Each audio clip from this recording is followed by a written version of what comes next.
Good afternoon. It's Friday, the 22nd of May 2015, just after 1 o'clock. Welcome to UK Column News. I'm your host this afternoon, Brian Gerrish. I will be joined by live Skype link with David Scott, who will be presenting his Northern Exposure, telling us what is happening north of the border. We've got Nick Green behind the technical desk. The good news remains the weather. Quite nice here in Plymouth, a little bit chilly, but we've got blue sky and sunshine. We're getting good reports across the country. It's warm in Norfolk, warm in Norfolk, a little bit gloomy in Accrington, but all the rest of the reports are about sunshine. So that's all good stuff. Well, we are going to get straight into the meat of it, the situation in the United Kingdom. Before I start, though, I'll just say a big thank you to the people who are watching from overseas. I believe that there's a group of you in Florida that we need to give a mention. So if you're viewing at some stage from the depths of Florida, USA, thank you very much. Also to the team in South America. And we'd like to give a special thank you to Taiwan and the new watchers and listeners in the Netherlands. Thanks very much. Stay with us. Well, what's happening in UK? Very serious things going on in the country. So let's have a look at how British politicians deal with the important matters in life. We'll take you to the Telegraph, which has got a headline here: SNP goons are undermining reputation with infantile behaviour. And the longest serving MP, Sir Gerald Kaufman, has been criticising SNP's stupid attempts to remove Dennis Skinner from his front bench seat. Now, this is the quite amazing article. Let's bring a little bit more into it, and then we can see what David Scott thinks. But basically, the SNP are saying they should get the seating. They want a block of seating in Westminster.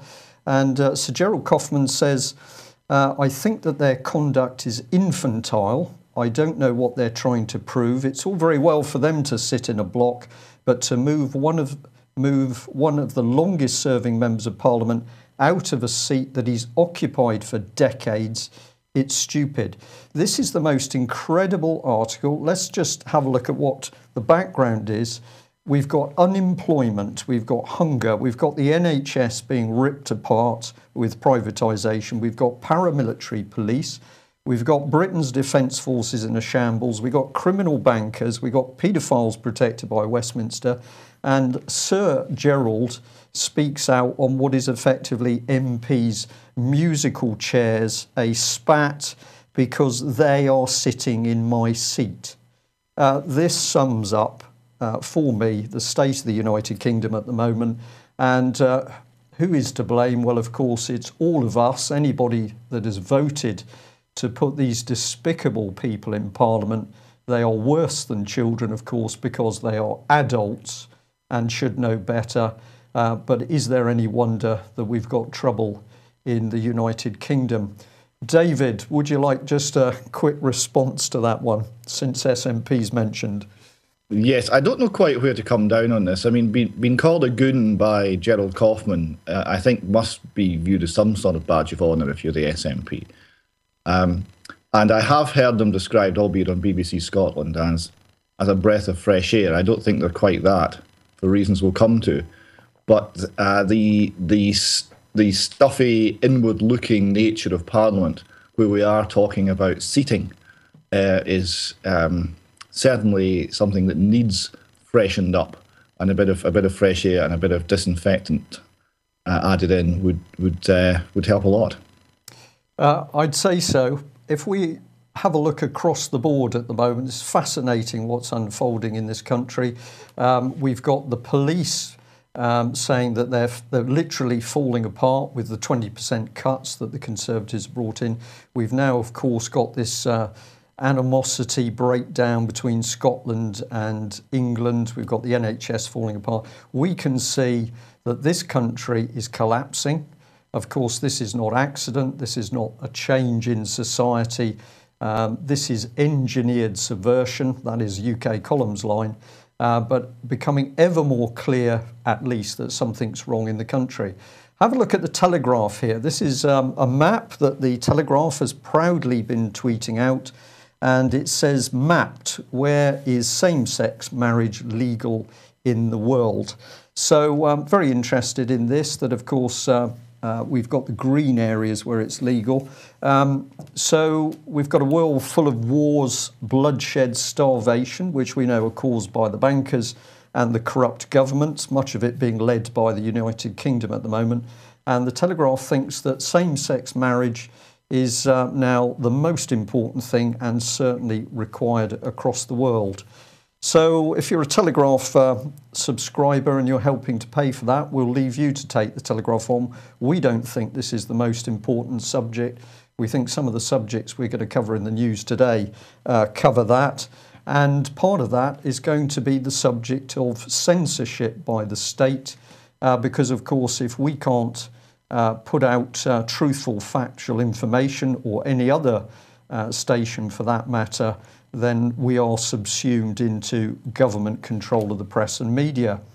Well, interesting exposure by The Guardian here, and it is Theresa May's plan to censor TV shows, to censor TV, and they've been condemned by a Tory cabinet colleague. So former Culture Secretary Sajid Javid told Prime Minister he was unable to support the Home Secretary's proposal as it infringed free speech. And let's have a look at this. We'll just give you the hot part of it. He said he was unable to support Theresa May's proposal to give Ofcom the new powers to take pre-emptive action against programmes that included not terrorist content, but extremist content. So UK Column has been consistently warning that the David Cameron government intended to take control of the press and media. Remember, of course, Common Purpose at work behind the Leveson attempt to do just that. Let's have a look at this one in a bit more detail. Inset is just the top part of Sajid Javid's letter. You can see the full thing if you go to the Guardian website.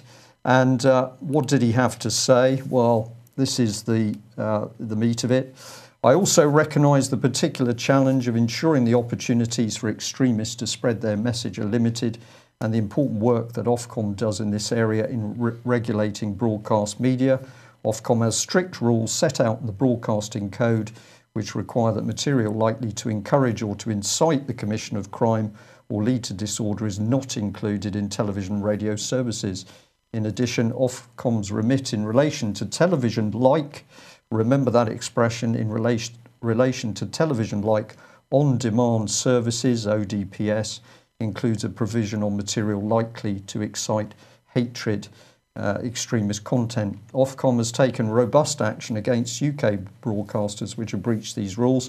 However, Ofcom does not have the powers to approve programmes before they are broadcast, and nor do we consider that it should have these powers, as has been proposed in paragraph 111 of the strategy. So extending Ofcom's powers to enable it to take preemptive action would move it from its current position as post-transmission regulator to the role of censor, and we've inserted there, of course, government censor. So UK Column has been warning about the attempt of this state to take control of the press and media. Lord Leveson, of course, that was a massive attempt, fully backed by Common Purpose and hacked off. It failed, and why did it fail? Because the media broadcast what had actually taken place. And credit must go to the Daily Mail that at the time published 11 pages, followed by the Telegraph and the Sun, pointing out that the Leveson inquiry was simply an attempt by the Common Purpose cabal to take charge of the press and media.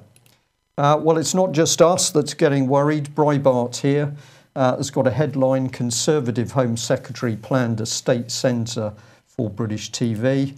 It said Ms May, who is one of the favourites to succeed Prime Minister David Cameron as Tory leader, is said to have written to her cabinet colleagues seeking consensus for a plan to tackle extremism in the United Kingdom by shifting the current regulator Ofcom into a censorship role. We say Theresa May, the most politically dangerous woman in the United Kingdom, because, of course, she has been sitting at the centre of a spider's web which is designed to spy on ordinary people in this country. It includes the police, it includes the security services, but also, of course, it included MAPA, the multi-agency public protection arrangement. David, what's your thoughts? Well, thoughts, are we allowed to have thoughts? Because I think a lot of this is really heading towards a point where, thoughts are dangerous things. We think you might have had too much to think is a poster that crops up occasionally with SNP written on it, and on Twitter. A couple of thoughts though on state control of information. We do have a semi-compulsory taxation in this country that generates $3.65 billion for an entirely controlled state-sponsored broadcaster that's all over the airwaves and all over the internet and has resources because of that no other organisation can match. Now, that gets the government line out very strongly. I saw someone had commented on the BBC that they're bought and sold for Auntie's gold, such a parcel of rogues in a station, which is a Rabbie Burns quote altered slightly, and I thought quite summed it up. But clearly $3.65 billion is not enough to hold the line in the information war. We have the internet, so there are other options. And we're seeing that channels like Russia Today, channels like this one are gaining ground very rapidly. And people are no longer trusting the BBC and broadcasters of their ilk for their information. The other thing that concerns me here is what exactly is the definition of an extremist? Because frankly, Brian, I'm very concerned. I think you might be one, and I think I might be one. In fact, I think anybody who actually believes in anything might be one, because it seems to be that the definition of an extremist is someone who doesn't go along with whatever the government says. So if you have any principles at all, you could be an extremist. Well, I totally agree with that sentiment. We are seeing signs of the thought police cropping up now right the way across the public sector. We know where it's coming from, the various training organisations. We'll talk about that a bit more on another occasion. But yes, I mean, if we look at press and media controlled by very few people, certainly the press, and then 3.65 billion for the BBC, pumping out what is literally British government propaganda.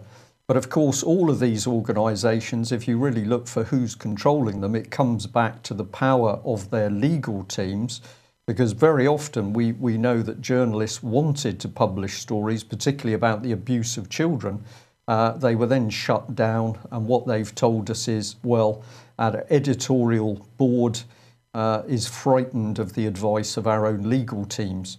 So this is the thing I find particularly insidious, that the real power to close down the media is held within the legal teams of these various organisations. And of course, law in this country is controlled by the government.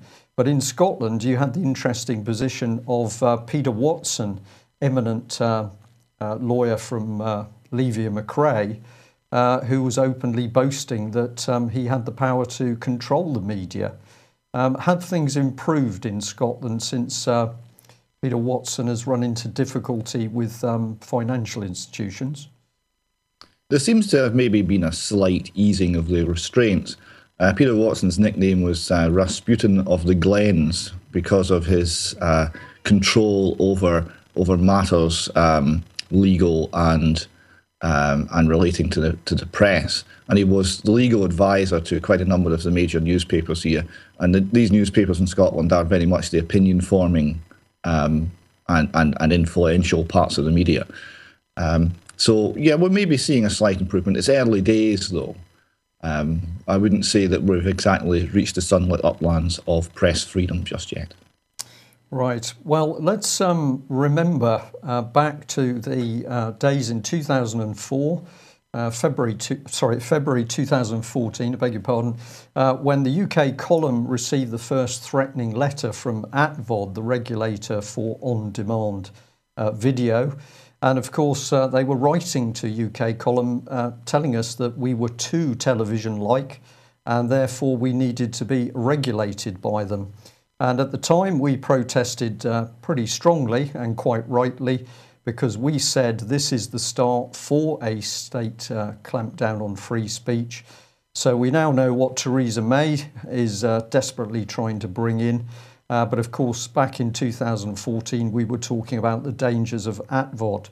This is a little look at the UK column's website. ATVOD, a major risk to freedom of speech on the internet. And you can still go and read that article as to what had happened, what was said.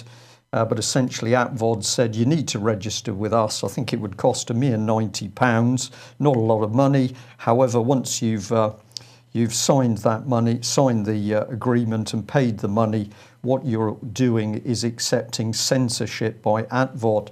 So we said, no, thank you very much.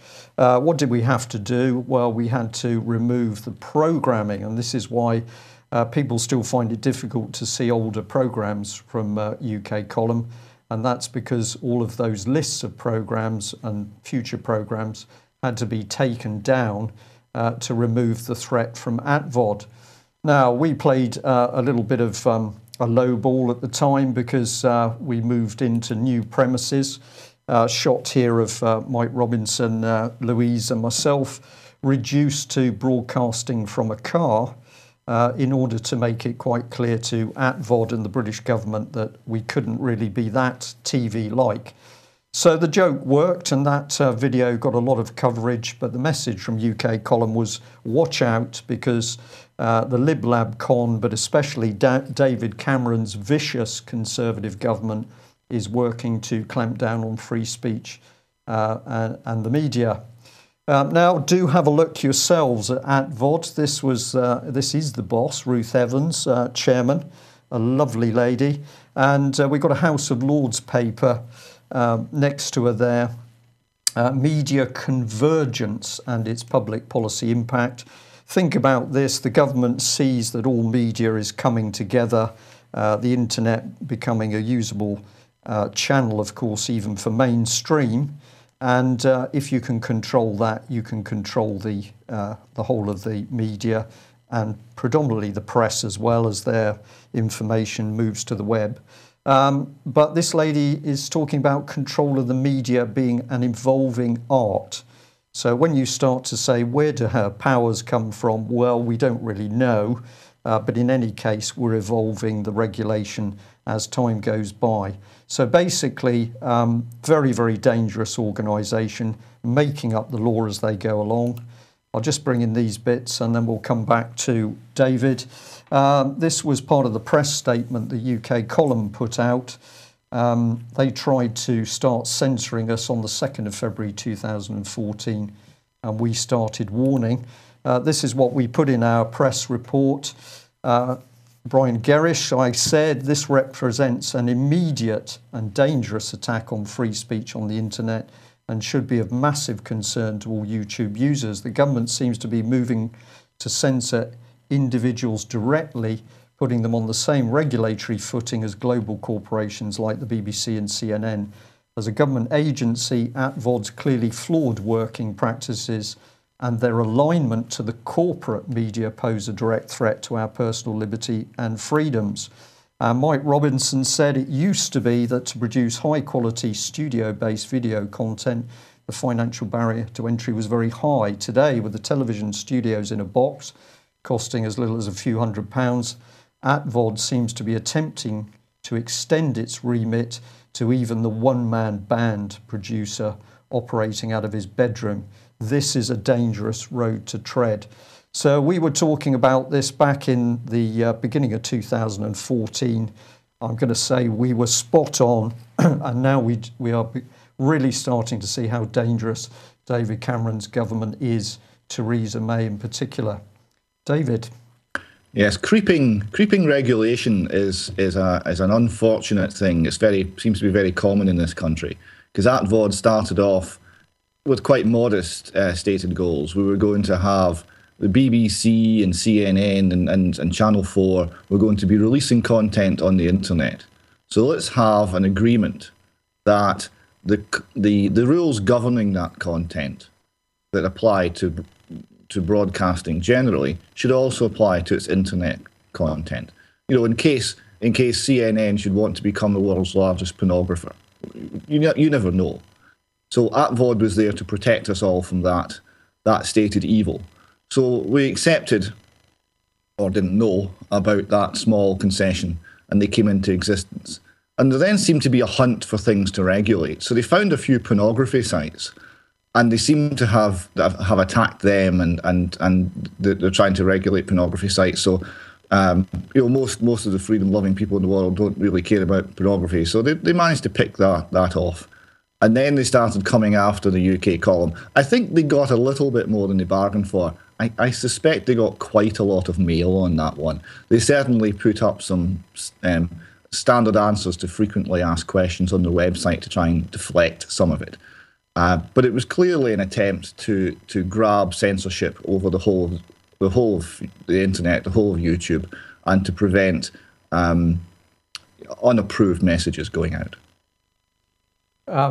Yeah, thanks for that, David. While you were talking, I was just catching some of the comments coming up in our chat box, and it's very interesting. We've got people saying, well, if the UK column is still broadcasting and nothing's changed, then obviously ATVOD wasn't really doing anything. Well, of course, this misses the point, because we had to dramatically cut back on the information we were pushing out in order to steer clear of their regulations.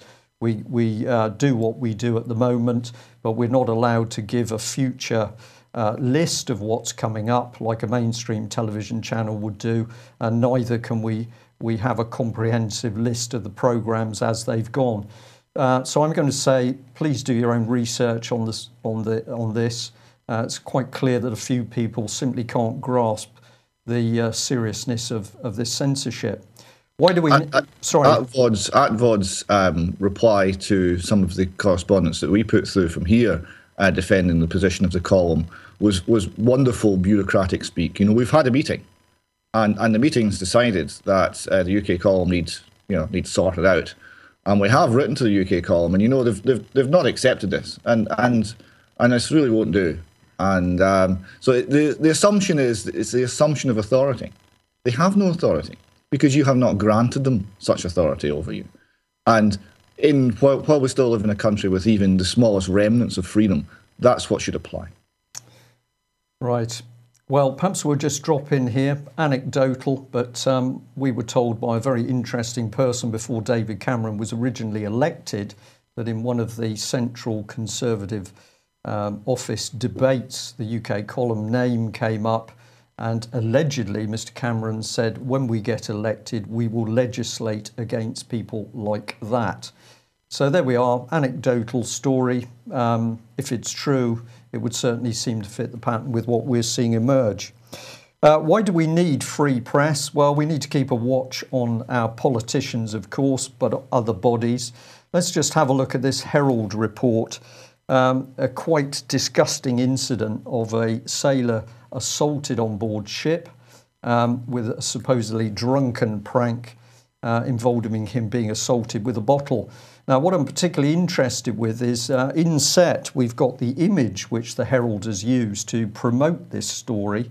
And there's something cartoonish about it, the scale of the Heineken bottle. And bizarrely, underneath it, there's an advert for Halifax saying, "Make your move."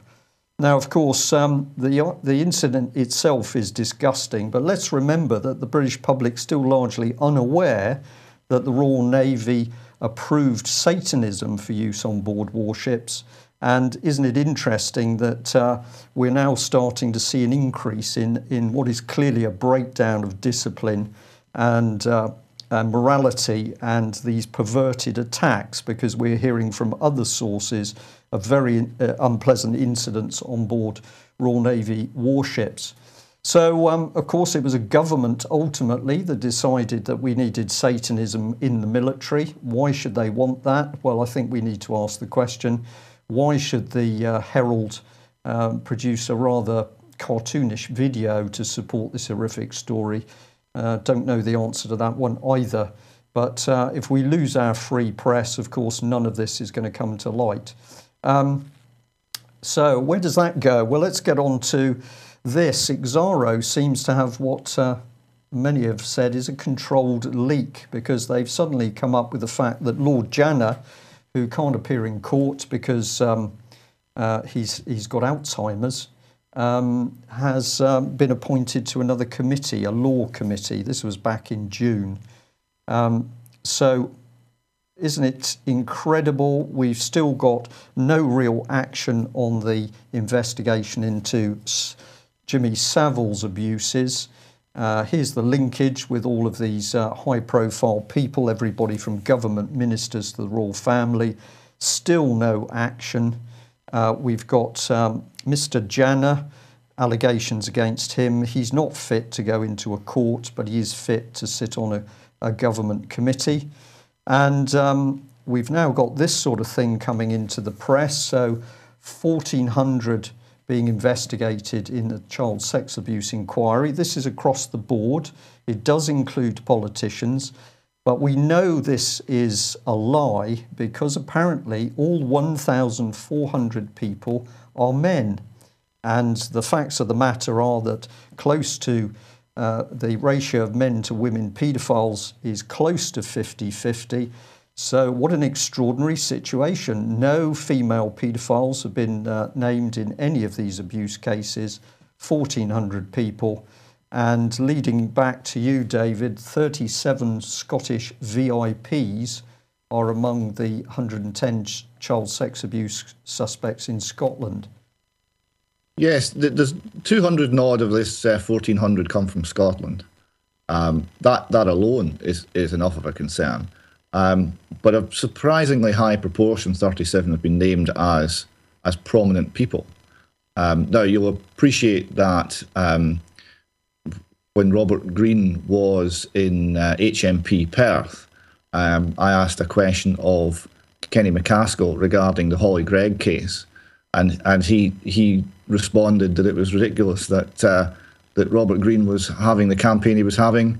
He had even accused a sheriff of being a paedophile, and he seemed genuinely surprised that a prominent person should be so accused in Scotland. Well, there's another 37, assuming that sheriff's not in that list, another 37 prominent people. So we really do need to find a way of allowing people to get some justice here. Yeah. Well, is that going to happen? Not till our police forces start to do their job. We'll just remind viewers of this email that was sent to us back in February 2014.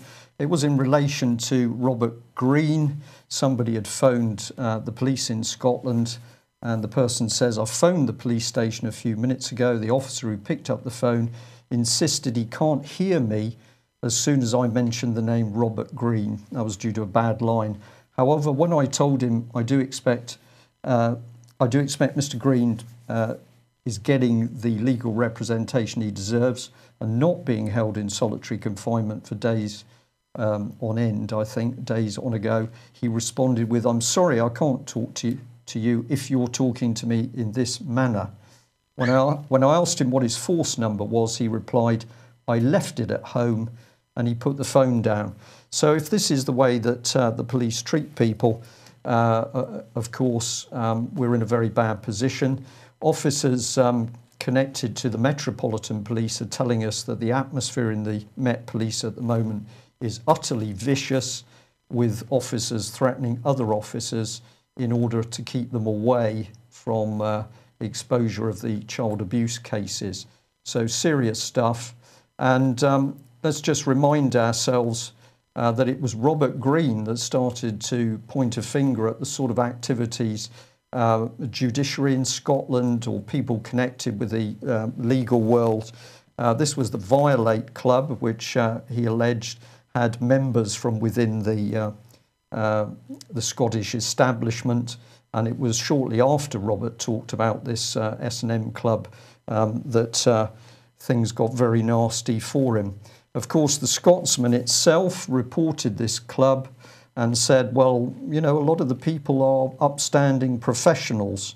So this was part of the report. Much more fashionable with Scotland's professional classes is the S&M scene. Violate, an S&M club run by solicitor Bunny McGeechan, has a mailing list of 4,000.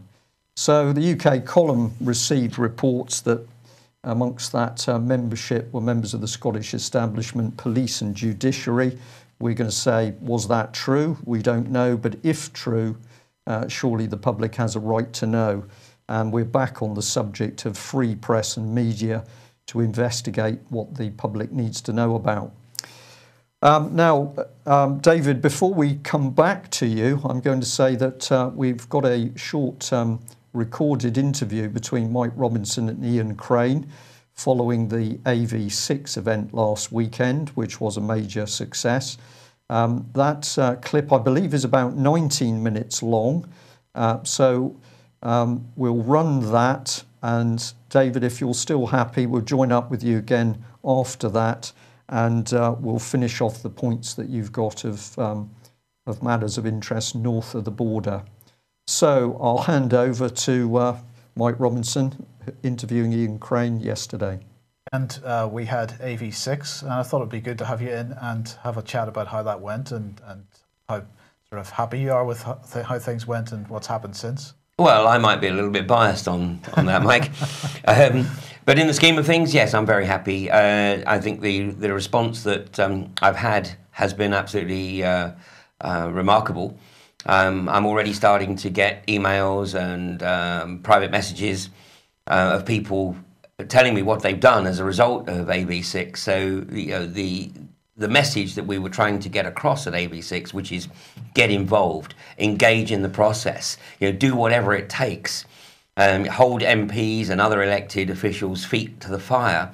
And people are now sending me examples of letters that they've written to their MP or to their local councillor, and they're determined to follow up on it. Of course, Pippa King ran a workshop on Monday introducing people to the ways in which the Freedom of Information Act works and the way in which people can submit Freedom of Information requests. So hopefully from now on, we're going to see the trickle of requests turn into an absolute flood. I have to say, my observation of the audience at AV6 and in fact at the BCG conference in February, it's quite different to past events where people were there perhaps more for entertainment than for anything else. The mood in the audience has changed and they're really wanting to get engaged in some practical way. Oh, absolutely. And the speakers were very carefully selected so that every one of the speakers is in their own individual way an activist. Yeah. They're not just a commentator on unfolding events. They are involved in trying to bring about the changes that we all know we need to see. And the audience, like you said, I think was there for the same reason. A lot of new faces, so not preaching to the choir. And I think that the discussions that were had in the breaks and in the bar, all about what can be done. Yeah. Nobody was debating for the sake of debate. All the discussion I participated in or overheard was all about getting involved. You mentioned the speakers. Speaking list was fantastic. Patrick Henningsen, Brian, of course, Ken O'Keefe, Pippa King, and a whole bunch of others, Max Egan as well. And quite an international speaking list, and clear that the international speakers also absolutely determined to get people active if they can. Absolutely. This is a worldwide situation. It's not unique to the UK. And, as we observed during the course of the weekend, there are occasions when John Keys in New Zealand, Tony Abbott in Australia, David Cameron in the UK, and Harper in Canada all deliver identical speeches.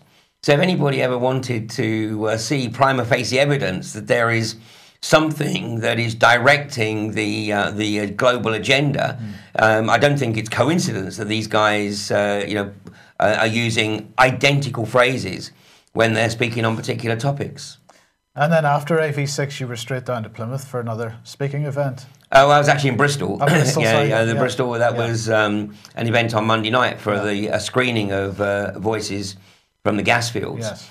And that was very interesting because the group that calls themselves Frack Free Bristol refused to publicise the event and actually castigated people for raising awareness of the event on their Facebook page. So, this is intellectual immaturity. And this is, again, something that, we discussed, I think, at some length at AV6, in that there is too much focus on minutiae, too much focus on areas where we might disagree. And the establishment loves this because the establishment works on the principle of divide and control. Will they encourage it? Of course they do. Yeah. They create the division. Yeah. So what we require now to bring about the changes is epistemological integrity, which is intellectual maturity, which is the recognition that it's okay to disagree on stuff. We're not always going to agree on everything. And that's part of life's rich tapestry. But we do have to focus on what we agree upon. And I think, the one thing that we all agree upon is that the establishment right now is determined to increase the size of the underclass, put enormous pressure on this growing underclass, to put so much pressure on the economic growth and alleged cutback of the debt, that it's going to force more and more people onto minimum wage or onto 0 hours contracts, while a handful of people at the upper end of the corporate structure literally double or treble their incomes. And of course, what do we see the first day back at Parliament? We've got MPs effectively discussing an increase in their salary. Whereas everybody else is restricted to either reductions in their income or, pathetic increases. So what's next? Is it going to be an AV7? Well, obviously people are still riding on the euphoria of AV6. And as I'm sure you appreciate, there's quite a bit of work that goes into putting one of these events on. Yeah. So I also want to try to make sure that they are affordable. I know obviously, because they're residential, because they're in quality hotels, then they are out of the reach of some people. But, it should also be known that wherever somebody has contacted us and wanted to come to an AV event, we have generally found a way to get them there. So we try to make it as inclusive as we possibly can, and it is a classic case of where there's a will, there's a way. But I'm going to review basically what's occurring, within the UK right now. Obviously we've got to keep the focus on the unconventional gas agenda. Although the lid of the coffin is in place, we've definitely got to nail that shut. But there's so many other issues, and I want to really start breaking it down to the individuals that are working on the front line of organisations like Maximus, who took over from Atos, and identifying the individuals that are passing down the sanctions onto people, literally condemning them to lives of abject poverty, to people that are declaring terminally ill or seriously disabled people as fit for work. And we need to challenge these individuals and find out what it is that makes them behave in such sociopathic ways. And we've also, of course, we've got to be building on this encouragement of communities to pick up on issues, to get involved in whatever it is that they feel it's appropriate to get involved in. But the time for just sitting back, watching and commentating is absolutely over. And I've been invited to speak at a number of events, not just in this country, but elsewhere over the coming months. And I am being very, very selective about the events that I participate in. The reason being is that, a lot of these events, they discuss interesting stuff. And there's no question that in calmer times, then, there's some very interesting topics being presented. But we don't have time right now for the interesting material. We've got probably 5 years max, and we've either got to find a way to shut down this global corporatist sociopathic agenda, or we will be literally condemning future generations to lives of just unimaginable misery. So this is really the challenge now. It's find a way to get involved in whichever way, shape or form you choose, but get involved, to sit back now and watch the deterioration of humanity being forced into literally slavery is just not an option. It's looking increasingly likely that the summer is going to be a difficult one for many people, and the way that police are being trained at the moment, it's looking like they're getting prepared for something. In fact, we'll have more information on that in due course, I'm sure. But I mean, how do you see the next 6 months playing out in terms of people's activism? In fact, another good question is what is the right type of activism? Because holding up banners and placards isn't necessarily the right thing to do. I mean, protests and petitions are, I won't say completely useless, but they're not far off. I mean, the establishment really doesn't give a damn about protests. In fact, I mean, it actually doesn't even bother to publicise them anymore. So it's not even a case of the protest being an opportunity to raise awareness around the rest of the country, because the BBC and the right-wing media just don't publicise it. Yeah. They shut it down. Petitions are disempowering to the nth degree, because people think that once they put their name on a petition, that's it. They've done their bit, and all they need to do is now sit back. In reality, once the petition gets sent off, that's it. It disappears, and in most cases, it just disappears into the wastepaper basket in the corner. So we have to be creative. We have to do things in different ways. I mean, there's no question people will hit the streets because they're extremely frustrated. But of course, this is what the establishment wants, and the establishment will publicise the unrest. And in many cases, it will cause that unrest. Yep. It will be responsible for stimulating that deliberate unrest, because that's the press coverage that it wants to get. It wants to try and cow people into not participating in any kind of civil dissent. So we've definitely have got to look at all other alternatives. And those other alternatives are more centred around taking back responsibility at a community level. So that's, for every elected representative, whether people chose to vote or not, whomever is in office is their representative. And it's important that we all make an effort to make sure that our elected representatives know exactly how we feel. And if they are voting against the wishes of the local community, then they need to be called to account. And, as Max Egan raised the point at AB6, what we are seeing throughout the world is abuse of office. Yep. And this is, I think, a phrase that, we have to get into people's vocabulary, because whenever we see somebody participating in a vote in Parliament or in a planning committee meeting, which clearly has the primary interests of the corporations at heart rather than the interests of the electorate, then it's abuse of office. And they are effectively responding to the lobbying or to the financial incentives that they are getting from the respective corporations. And, we've got to do everything we possibly can to bring about a return of integrity. It's a number of years ago, Darren Dioge set up an organisation called the People's Public Trust. And what they were doing was putting on their yellow or orange bibs and going into council meetings and so on, and just sitting in the public gallery and watching what's going on. It's amazing how little effort it takes to actually get people nervous. Absolutely. In positions of authority and or perceived authority anyway. And it really doesn't take that much effort other than a bit of community organising to get, if I'm allowed to steal that phrase, to get these people at least thinking about what the public perception of what they're doing is. And we just want them to do their jobs. Well, even as an individual, I mean, you can ask the council if you can film their meetings. I mean, now we have ascertained that any planning meeting has to be filmed if there is a request to film it. and they cannot deny that request. Or they would have to have a very, very good reason, and it could be challenged legally.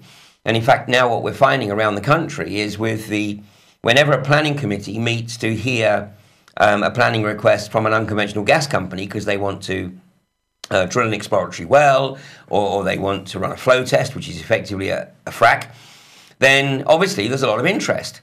And there aren't enough seats in the chamber for the public to sit in on the hearing. Yeah.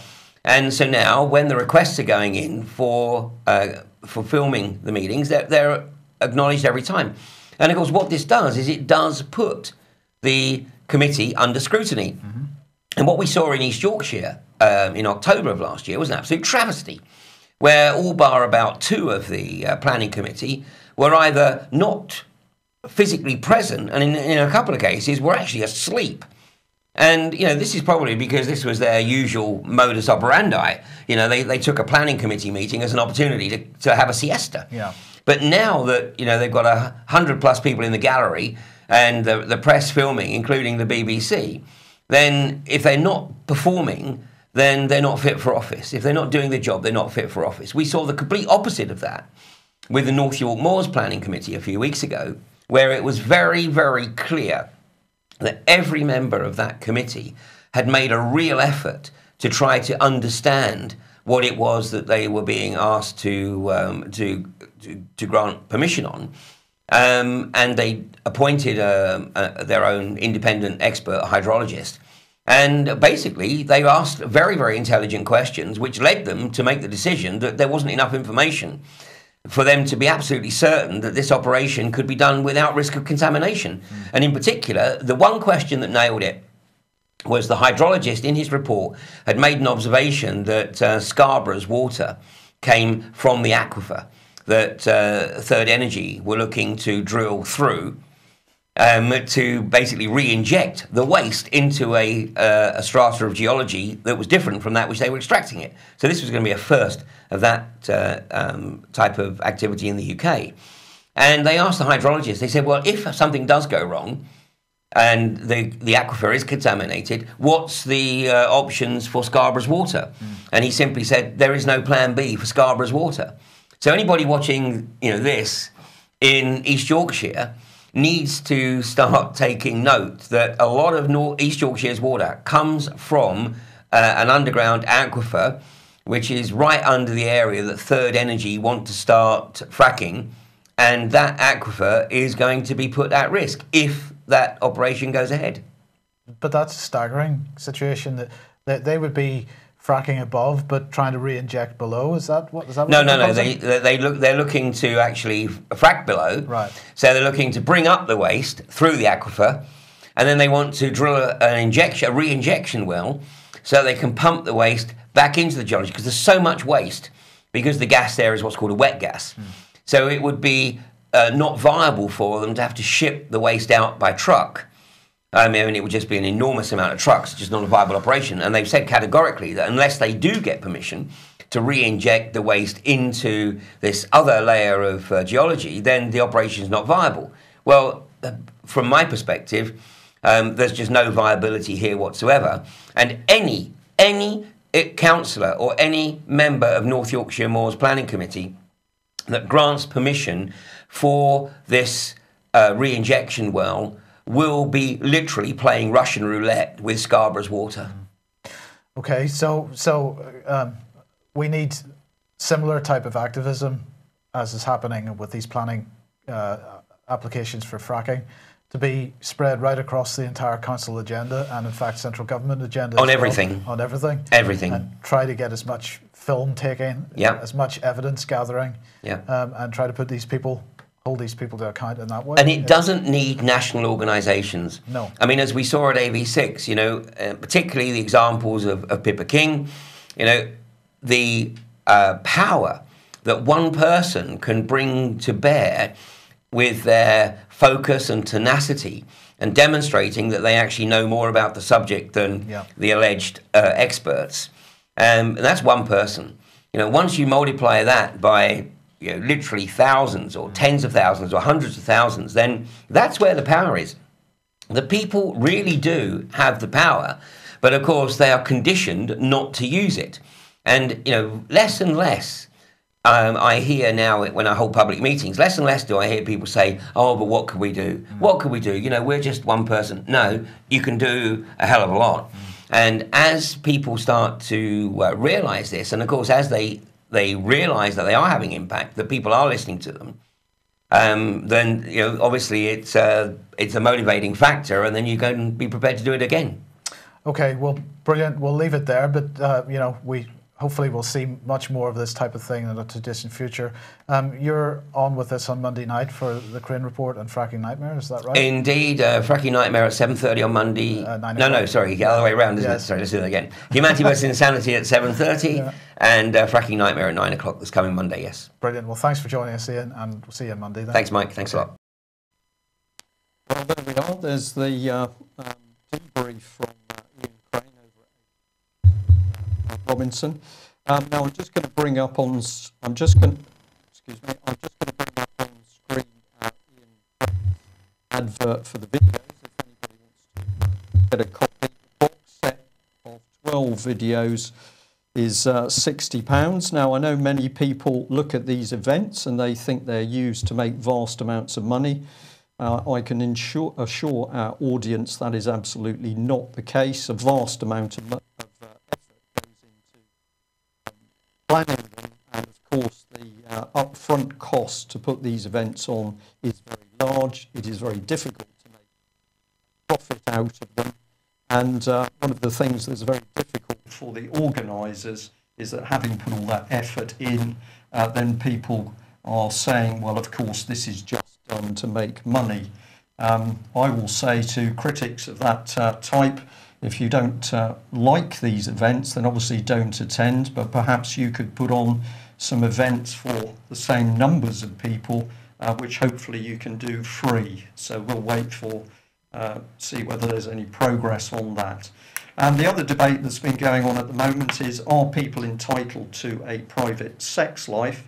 Well, of course, the fact is that in Britain today, we know that paedophiles are operating not just at lower levels of society, but right through the structure, including our politicians and into senior establishment figures. So the onus is on us, members of the public, to discover exactly what is happening. And until we know that children in this country are safe, I would say that the spotlight needs to be put on particularly those people who are governing us or claiming that they're protecting us, families and our children, such as the police. So my personal view, if anybody's in any doubt in the chat box, is that no, these senior politicians, members of the establishment, judiciary, senior police officers are not entitled to this type of private life until we know in the country that our children are safe. Well, in Scotland, many people deeply concerned about the erosion of free speech, and the SNP is in the spotlight here, being accused of gagging their own MPs like Stalin. This is a report here from the Scotsman, but it isn't only the Scotsman. We've also got Daily Record leaked SNP plan to gag nationalist MPs from speaking out against party policy. David, this has been shown before, but clearly this is the plan of the SNP. Yes, you have a situation here where all their MPs, all their MSPs make a promise that they will not publicly disagree with the party line, with the leadership, nor will they criticise any other MSP or MP from the party. So the party comes first. But let's be clear about that. It's not about the country. It's about the party, and the party comes first, and unity and discipline is absolute. Right. Well, this goes on to mean that there is no meaningful debate. You don't hear things discussed. Once it's decided at the high level in the SNP, that's the end of the matter as far as the SNP is concerned. Well, of course, we've seen this manipulation in all three of the other parties, Lib Dems, Labour and Conservatives. Outcome of meetings pre-decided, and then a few people push it through. And this same type of organisational agenda is also run through the political parties in local authorities. So it's crept into UK. It's extremely dangerous. It was, after all, how the Communist Party worked. Well, what else have we got north of the border? SNP to target landowners' property rights. What's this one about?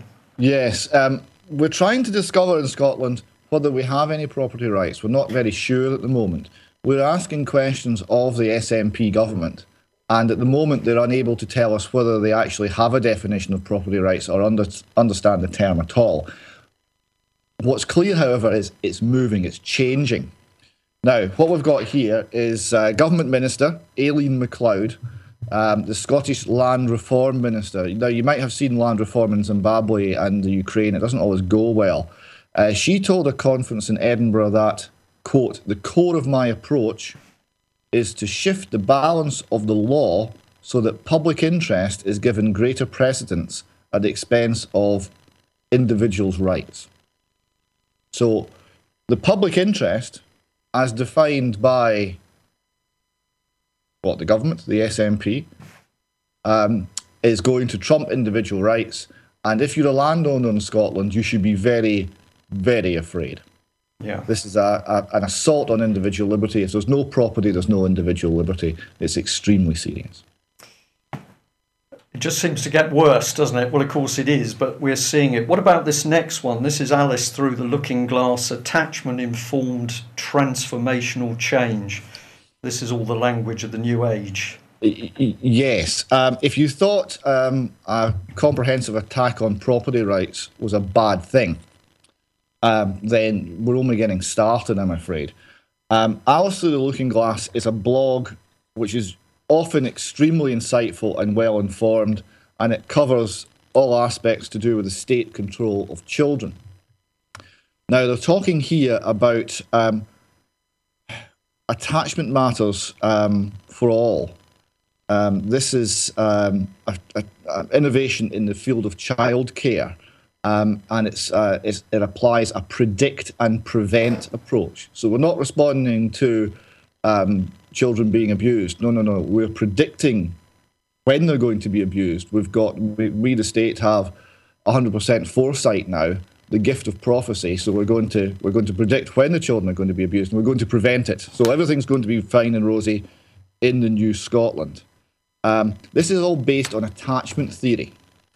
Now, I don't know if you'd ever heard of attachment theory, but it's basically the theory that the attachment that the child forms in the first 3 years defines the rest of its life, essentially.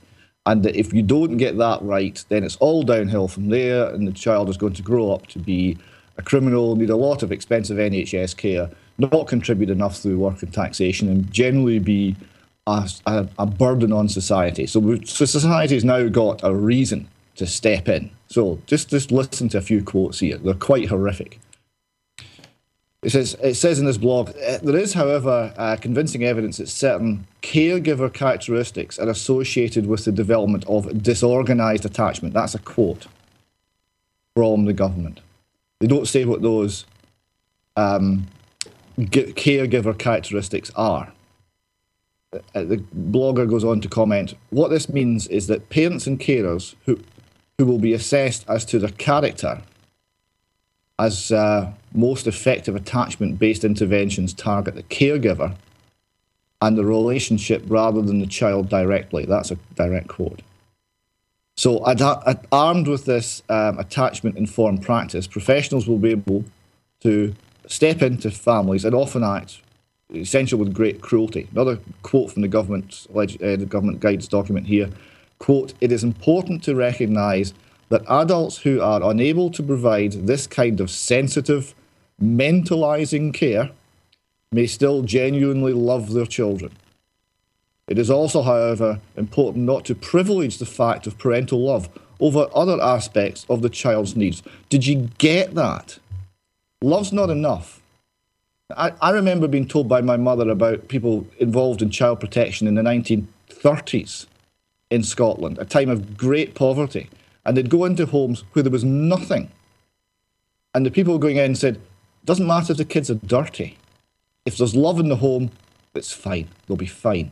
And that level of basic understanding of humanity is gone. Love's not enough. Doesn't matter if you love your children. Doesn't matter if you feed and care for your children. Some professional is going to assess your character. And if they don't like your character, they're going to act to take the children away. So the blogger goes on here, they may feed and clothe their children, keep them safe and warm and so on. It does not matter. Parents will be judged on the basis of their general characteristics to have failed in effective mentalisation, whatever that really is. Nobody needs to examine the child. So, words really just about fail me. That is utterly totalitarian. Utterly.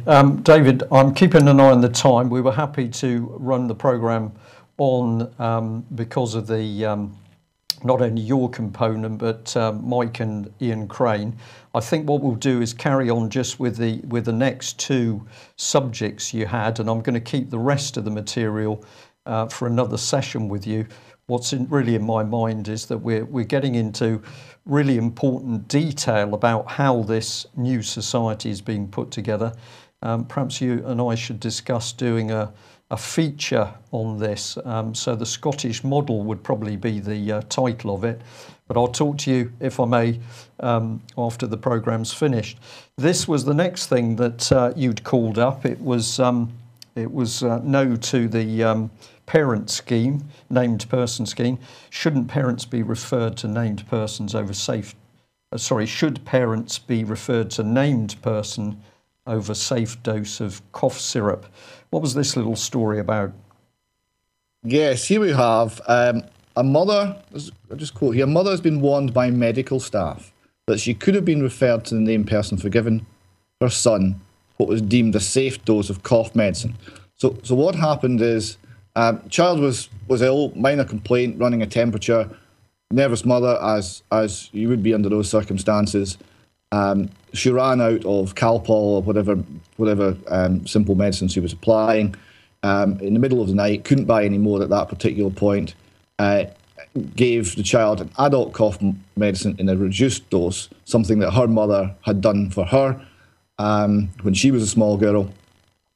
And then panicked. I thought, well, maybe I've given too much. Maybe I've given an overdose of paracetamol. I know that can be very dangerous. And she went down to the local hospital for advice. And what the hospital said, quote, he's fine. The dose is well within limits. But they then said, don't ever do this again. We would have had to refer you for investigation under the new named person laws. They warned me very carefully. So the new named person laws, which are held to be, the government says there's nothing new here, it's just a point of contact. Here we see in the hospital, they're seeing it as an investigative arm of the state. If they see anything of any concern, they refer it to the named person for investigation. That's New Scotland. And at that I pause and I say, the next slide, very appropriate, Scottish liberalism is dead. Yes, it was Burns who said in To a Louse, what a gift some power give us to see ourselves as others see us. This is a German journalist living in Scotland. And he's writing on the subject of Scottish liberalism. And what he said, and he's come in for enormous criticism over this, so that alone makes it worth reading. He said that Scottish liberalism is dead and that the nationalism that we're seeing is populist, egalitarian, anti-elitist, and glorifying the moral superiority of one's own nation. He then goes on to compare it to National Socialism in Germany and conclude that what it is National Socialism light. Now, there's a great deal of what he says has the ring of truth about it. The criticism he's got has been a series of ad hominem attacks, that it's ridiculous, it's completely out of order, I'm saying this. He's going back to older family members who lived through National Socialist Germany and understand where it came from. We're not talking about the later military phase of it. We're not talking about some of the anti-Semitic phrases. These are not parts of mainstream Scottish nationalism at all. You know, he's not saying that the Scottish nationalists equal the Nazis. He's not saying that. What he's saying is it's a form of National Socialism, and he sees many, many parallels to what happened in 1930s Germany, and that the liberal ideal and the liberal ideas that Scotland essentially, in many ways, gave birth to. I mean, 18th century Scottish thought virtually invented the modern world. It certainly invented a great deal of the thought that permeates Western Europe. And it's been abandoned in Scotland for a nationalist and communitarian or semi-communist approach with a top-down state that is all-powerful. Okay, David, thank you very much for that. Well, the time by the clocks in the studio here is 5 minutes past 2, so I think that we should end there. We're really getting to the heart of the matter, things moving very quickly. We're seeing this, what did you describe it as, National Socialism light appearing in Scotland. Meanwhile, we've got a similar thing coming into being through David Cameron's vicious Conservative Party, with Theresa May attempting again to clamp down on free speech. What can we do about it? Well, of course, they're telling us what they're most frightened of. They are most frightened of many people simply speaking the truth. So all we've got to do is get out there and tell those people that don't know what's actually happening in the country. And the truth is 95% of the solution. So there we are, very easy. All you've got to do is talk, pass on the information, inform people, and of course, support your family, friends and neighbours. Well, we'll just end with one small announcement. We've already said that we understand that there is much strife inside the Metropolitan Police, allegations that police officers are threatening other police officers to stop them investigating and asking embarrassing questions about child abuse. This vicious onslaught, particularly from the highest echelons of the Metropolitan Police, has come from the time of the Hampstead case. And I'm going to say publicly once again, be under no illusion that the UK column fully supports the Hampstead mother and her partner. Their comments are correct, and we fully support the testimony of those two children. And we would also point out that, as with the Holly Gregg case, by not investigating those named in the allegations by the children, or the allegations by Holly Gregg, the police can then claim there was no crime.